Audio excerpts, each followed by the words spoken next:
आज के इस विस्तृत और गहन चर्चा में स्वागत है।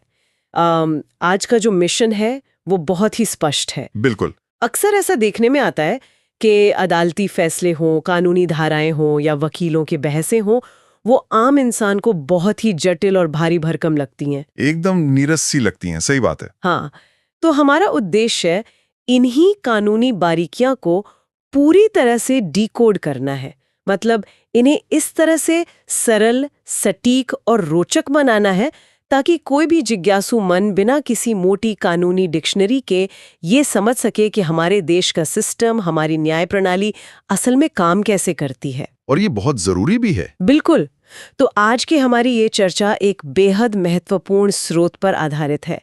हमारे पास इलाहाबाद हाईकोर्ट, जिसे प्रयागराज हाईकोर्ट भी कहा जाता है, उसके एक बहुत ही अहम और हालिया फैसले का विस्तृत विश्लेषण मौजूद है। जी, ये एक बहुत ही दिलचस्प मामला है। और ये पूरा विश्लेषण, केस के जो अंदरूनी तथ्य हैं और इसके सबसे अहम बिंदु, ये सब हमें मिले हैं अधिवक्ता मनीष शुक्ला, सहायक अधिवक्ता अविनाश साहू और अमन बाजपेयी के विस्तृत नोट्स और उनकी परिचर्चा से। उन नोट्स में इस केस की गहराई को बहुत अच्छे से समझाया गया है। एकदम सही।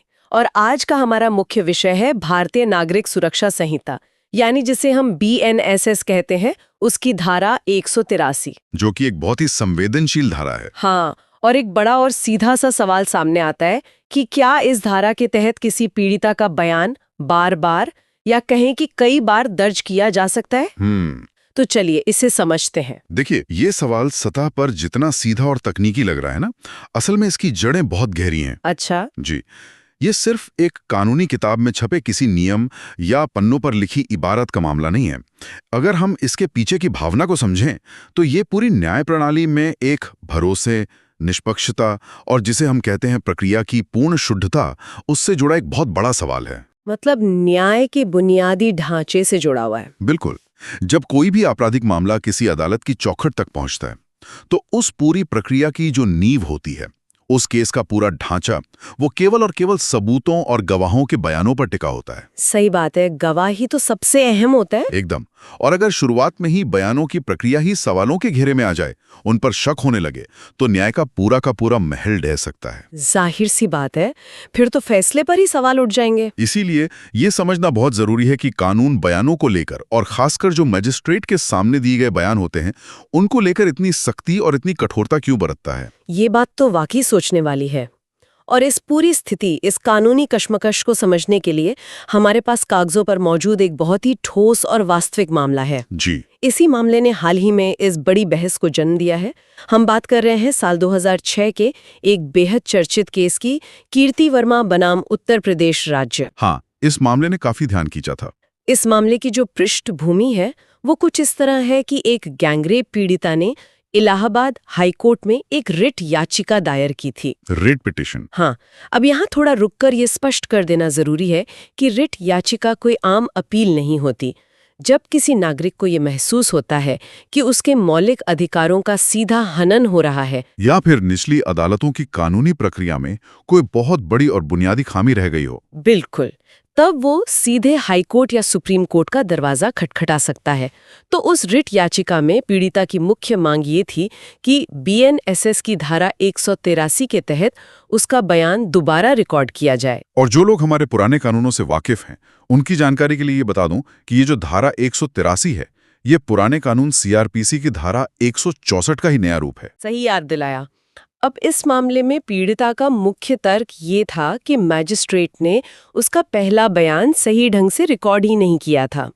उसका सीधा आरोप था कि बयान लिखने के बाद उसे पढ़कर नहीं सुनाया गया, जो कि धारा 183 के नियमों का एक खुला और बहुत ही गंभीर उल्लंघन माना जाता है। यहाँ जो बात सबसे दिलचस्प है वो ये है कि सतह पर देखने से ये एक बहुत ही साधारण और न्यायसंगत सी अपील लगती है। बिल्कुल, कोई भी आम इंसान यही सोचेगा कि एक पीड़िता है जिसने एक भयानक अपराध झेला है। हाँ, और वो बस यही तो कह रही है कि प्रक्रिया में कुछ चूक हुई है, कि उसे उसका बयान पढ़कर नहीं सुनाया गया, तो ऐसे में उसका बयान फिर से दर्ज कर लिया जाए, इसमें हर्जी क्या है। एक कागजी तो फिर से भरना है ना। यही तो बात है। लेकिन यहीं पर कानूनी प्रक्रिया का एक बहुत बड़ा और अदृश्य सिद्धांत काम कर रहा है।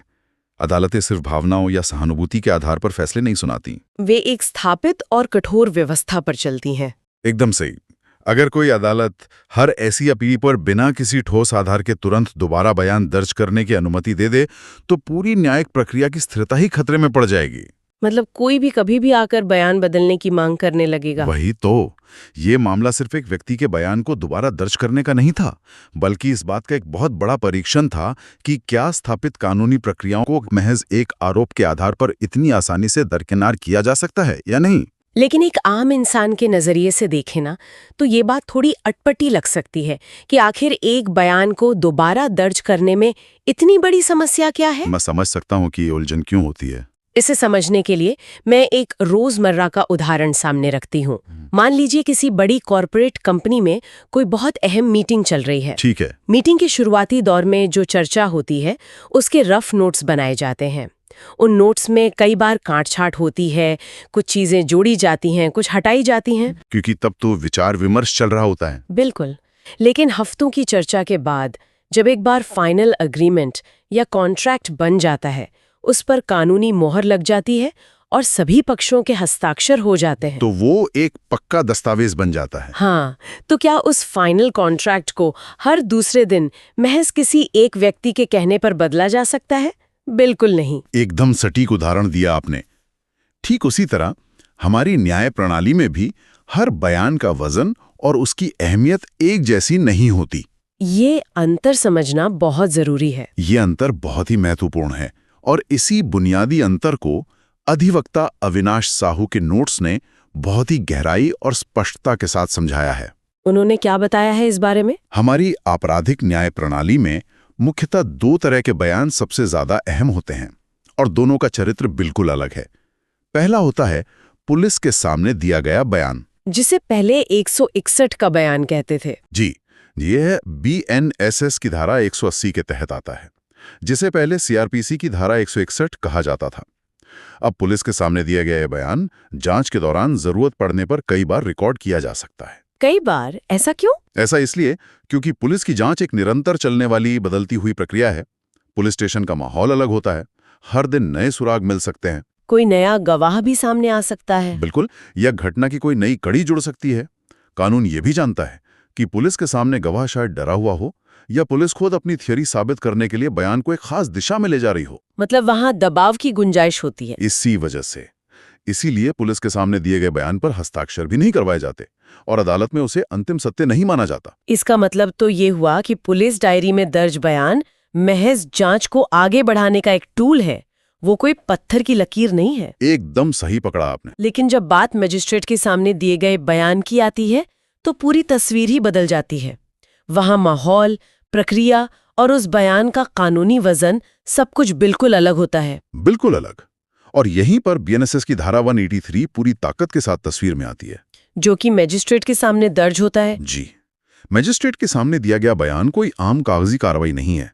कानून की नजर में इसकी पवित्रता लगभग अचूक होती है। तो इसका मुख्य उद्देश्य क्या है? इस प्रावधान का मुख्य उद्देश्य ही ये है कि किसी भी आपराधिक जांच के दौरान एक ऐसा सुरक्षित माहौल बनाया जाए जो किसी भी तरह के पुलिसिया दबाव या बाहरी खौफ से पूरी तरह मुक्त हो। यानी वहां पुलिस नहीं होती? बिल्कुल नहीं।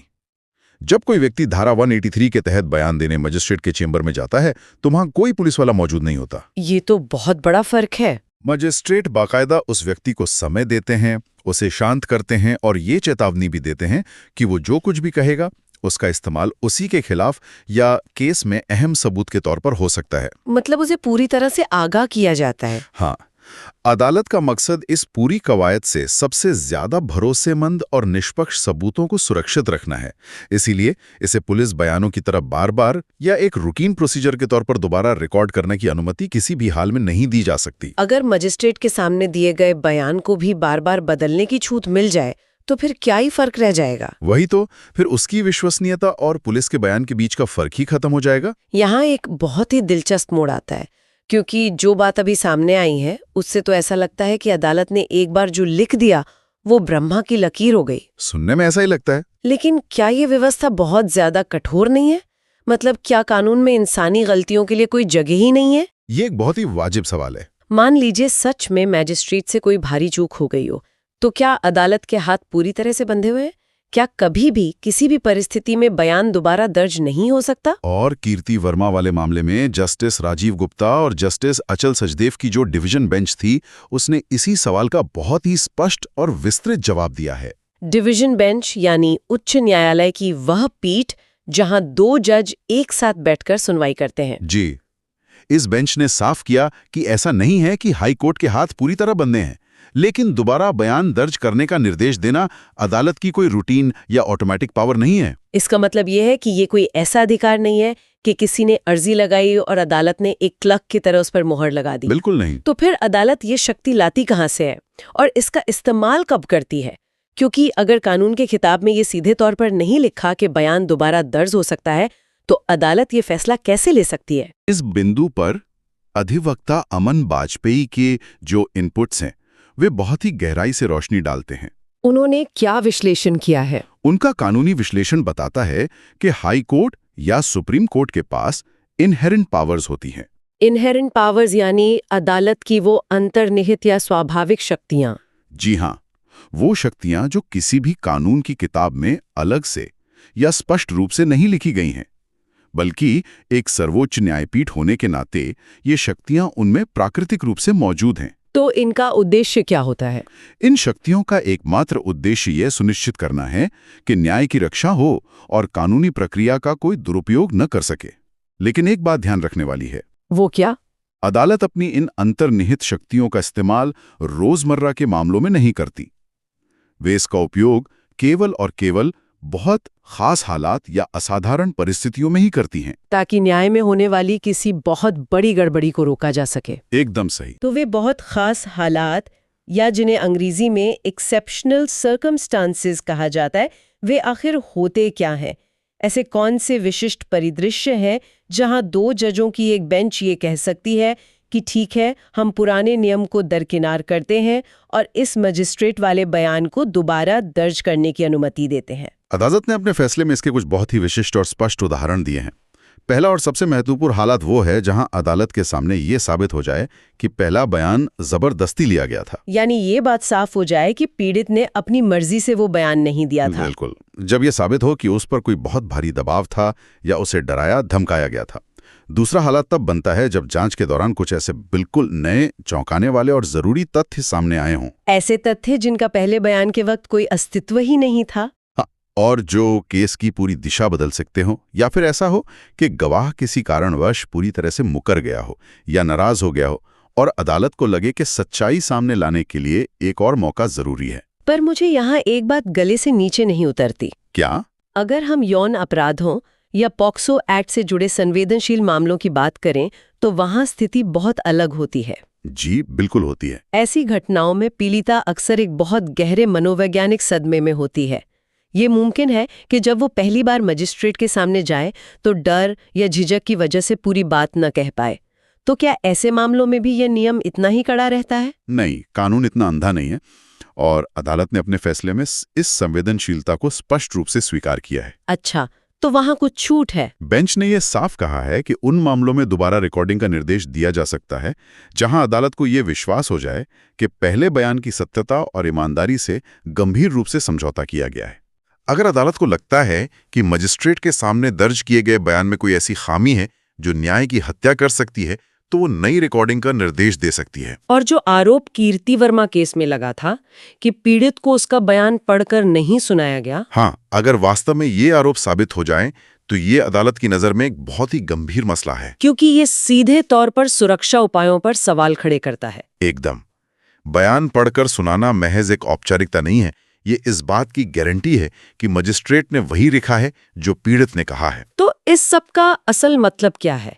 इन सारे जटिल कानूनी नियमों, इनहेरेंट पावर्स और अपवादों को अगर हम वापस अपने मुख्य केस पर लागू करें, कीर्ति वर्मा बनाम उत्तर प्रदेश राज्य मामले में, तो आखिर हाईकोर्ट की उस बेंच ने क्या पाया? यही तो इस पूरे मामले का सबसे अहम हिस्सा है। क्योंकि पीड़िता का तो बहुत जोर देकर यही दावा था कि उसे उसका बयान पढ़कर नहीं सुनाया गया और धारा 183 के नियमों की धज्जियां उड़ाई गई हैं। फैसला किस आधार पर लिया गया? इसी सवाल का जो जवाब है वो अधिवक्ता अविनाश साहू के केस नोट से बहुत ही पारदर्शी तरीके से सामने आता है। जब जस्टिस राजीव गुप्ता और जस्टिस अचल सचदेव की बेंच ने इस मामले की सुनवाई शुरू की, तो उन्होंने सिर्फ हवा में लगाए गए दावों या वकीलों की जिरह पर अंधा भरोसा नहीं किया। तो उन्होंने क्या किया? उन्होंने सबसे अहम कदम उठाया। उन्होंने निचली अदालत से पीड़िता के उस पहले बयान की पूरी मूल फाइल, जिसे केस डायरी का हिस्सा माना जाता है, उसे अपने सामने मंगवाया। ओहो, सीधे ओरिजिनल फाइल मंगवा ली? जी, दोनों जजों ने खुद उस पूरी फाइल का बहुत बारीकी से और गहराई से अध्ययन किया, और जब उन्होंने उस दस्तावेज को खंगाला तो जो सच्चाई सामने आई वो दावों से बिल्कुल अलग थी। सब कुछ शीशे की तरह साफ हो गया। मतलब जो बात उन आधिकारिक कागजों पर दर्ज थी, वो पीड़िता के उस दावे को पूरी तरह से झुठला रही थी। फाइल में आखिर ऐसा क्या लिखा था जिसने जजों का नजरिया साफ कर दिया? फाइल में मौजूद हर एक पन्ना पीड़िता के दावों के उलट गवाही दे रहा था। अच्छा। अदालत ने उस आधिकारिक रिकॉर्ड में स्पष्ट रूप से पाया कि मजिस्ट्रेट द्वारा दर्ज किया गया वो बयान पूरी तरह से कानूनी नियमों के कड़े दायरे में था। उसमें कहीं कोई कोताही नहीं बरती गई थी। तो दबाव वाली बात का क्या हुआ? तथ्य ये सामने आए कि पीड़िता ने बिना किसी बाहरी दबाव के अपनी पूरी स्वतंत्र इच्छा और होशो हवास में वो बयान दिया था। इतना ही नहीं जी, जो सबसे बड़ा आरोप था कि बयान पढ़कर नहीं सुनाया गया, वो भी गलत साबित हुआ। रिकॉर्ड में मजिस्ट्रेट का आधिकारिक एंडोर्समेंट यानी उनकी लिखित टिप्पणी मौजूद थी। एंडोर्समेंट मौजूद था? हाँ, कि बयान दर्ज होने के तुरंत बाद उसे जोर से पढ़कर पीड़िता को सुनाया गया था। उसके बाद ही पीड़िता ने यह स्वीकार किया कि यह बयान सही है, और फिर उसने उस बयान के हर पन्ने पर अपने हस्ताक्षर किए थे। यानी BNSS की धारा 183 के तहत अनिवार्य उन तमाम कठोर शर्तों का अक्षरशः पालन हुआ था। बिल्कुल। तो इसका सीधा सा परिणाम ये हुआ कि जब अदालत ने खुद कागजात देख लिए और ये पुष्टि कर ली कि प्रक्रिया एकदम शुद्ध थी, तो उन्हें इस मामले में कोई भी ऐसी असाधारण परिस्थिति या खास हालात नहीं मिले जिनका जिक्र हमने अभी थोड़ी देर पहले किया था। हाँ, न तो कोई जबरदस्ती साबित हुई, न ही बयान दर्ज करने की प्रक्रिया में कोई तकनीकी या कानूनी चूक सामने आई। और यही वो निर्णायक बिंदु था जिसके आधार पर इलाहाबाद हाईकोर्ट की उस डिवीजन बेंच ने दोबारा बयान दर्ज करने की उस रिट याचिका को पूरी तरह से खारिज कर दिया। अगर हम इसे बड़े परिप्रेक्ष्य में देखें तो ये फैसला किसी एक व्यक्ति की याचिका के महज खारिज होने तक सीमित नहीं है। तो इसका और क्या प्रभाव है? यह फैसला हमारी पूरी न्याय प्रणाली के लिए एक ढाल की तरह है। यह इस बात की गारंटी है कि कानूनी प्रक्रिया का कोई खिलवाड़ न बना सके। सही बात है। जरा सोचिए, अगर हाईकोर्ट केवल एक मौखिक आरोप के आधार पर बिना आधिकारिक रिकॉर्ड को जांचे बयान दोबारा दर्ज करने की अनुमति दे देता तो क्या होता? तो फिर एक गलत मिसाल बन जाती। बिल्कुल, यह पूरे देश की अदालतों के लिए एक खतरनाक नजीर यानी एक उदाहरण बन जाता।